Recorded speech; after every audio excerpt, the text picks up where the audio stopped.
था सफ़ा पहिरीं असां इंतिहाई शुक्रगुज़ार आहियूं साईं मुमताज़ साहिब जा जिन असांखे हिते आयासीं त असांखे तमामु घणो मान ॾिनो तमामु घणो इज़त ॾिनो। दरअसल जीअं राजा आफ्ताब साहिबु तव्हांखे ॿुधायो त असां हिते जेके जमा थिया आया आहियूं उहे सी पैक जे हवाले सां तव्हांखे हुनजे बारे में इंट्रोडक्शन कराइजे तारुफ़ कराइजे त सी पैक आहे छा।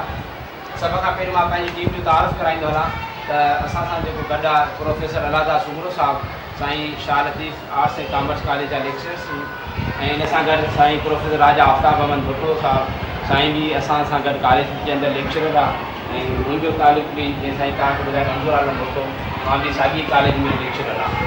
असांखे असाइनमेंट ॾिनी वई आहे त स्टूडेंट खे सी पैक जे हवाले सां उन्हनि खे सी पैक जे हवाले सां त सी पैक आहे छा, सी पैक जी ज़रूरत छा आहे, सी पैक जी अहमियत केतिरी आहे, इन हवाले सां स्टूडेंट जे साम्हूं अवेयरनेस प्रोग्राम असां करे रहिया आहियूं ऐं अॼु अवां वटि आया आहियूं इहा बि इन सिलसिले जी हिकिड़ी कड़ी आहे। जीअं साईं राजा आफ्ताब अहमद भुट्टे साहिबु तव्हां खां पुछियो त केतिरा स्टूडेंट जंहिंखे ख़बर आहे त सी पैक आहे छा। सी पैक जे हवाले सां तव्हांखे मालूमात तव्हां शेयर कयूं। दरअसल सी पैक जे हवाले सां हिकिड़ो इशू आहे ऐं इलाही स्टूडेंट खे असांजे पाकिस्तान मुस्लमाननि खे नौजवान नस्ल खे इहा ख़बर ई न आहे त सी पैक आहे सिंधी आहे न। तव्हां केतिरा स्टूडेंट खे ख़बर आहे सी पैक छा आहे?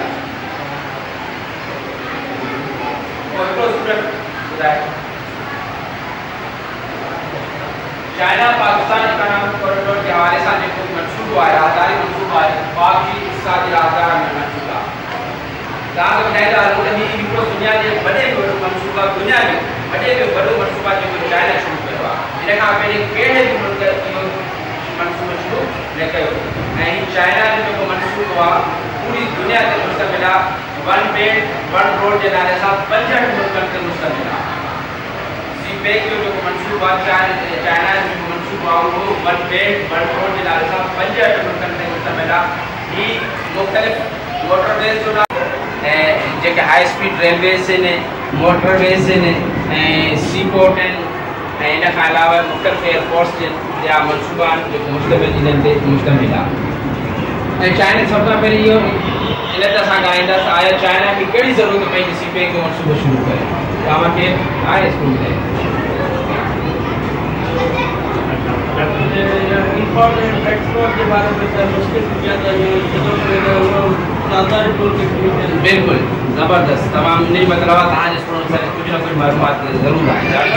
इलाही मालूमात हा त असली इहो आहे त चाइना खे ज़रूरत छाजे करे पई ऐं तव्हांखे ॿुधाईंदा हलूं त हिन वक़्तु दुनिया में वॾे जेके आबादी आहे उहा कहिड़े मुल्क जी आहे?